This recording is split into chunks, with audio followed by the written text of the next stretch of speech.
Chapter 1. The Author's Demise. For some time, I hesitated whether to begin these memoirs at the beginning or the end, that is, whether I should place my birth or my death first. Although common practice dictates starting with birth, two considerations led me to adopt a different approach. First, I am not precisely a deceased author, but rather an author who is deceased, for whom the grave was another cradle. Second, this structure makes the writing more elegant and novel. Moses, who also recounted his own death, did not place it at the beginning, but at the end. Fundamental difference between this book and the Pentateuch. That said, I expired at 2:00 in the afternoon on a Friday in August of 1869 in my beautiful estate in Kutumbi. I was about 64 years old, strong and prosperous, unmarried, with a fortune of roughly 300 cantos, and I was accompanied to the cemetery by 11 friends. 11 friends! True, there were no announcements or notices. Besides, it was raining a fine, sad, and constant drizzle, so persistent and so melancholic that it inspired one of those last-minute loyalists to insert this ingenious thought into the eulogy he delivered by my grave.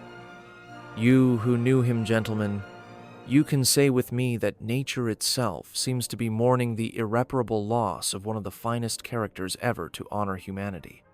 This somber air, these drops from the sky, those dark clouds draping the blue like a funeral shroud-all. Of this is the raw and cruel pain gnawing at nature's innermost depths. All of this is a sublime tribute to our illustrious departed, a good and faithful friend.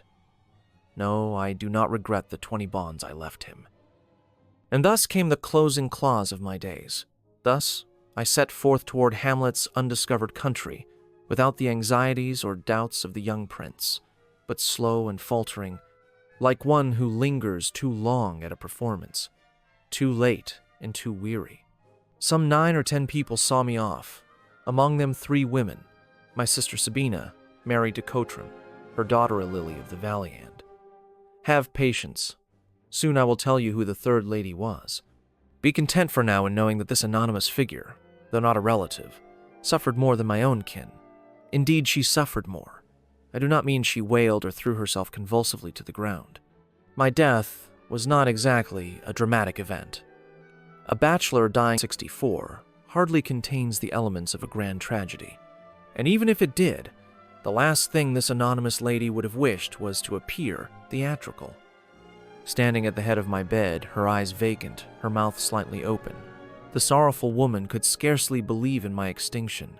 Dead, dead, she murmured to herself. And her imagination, like the storks an illustrious traveler once saw soaring from the Ilyssus to the shores of Africa, despite ruins and the passage of time, her imagination, too, took flight over the wreckage of the present, all the way to the shores of a youthful Africa. But let her go.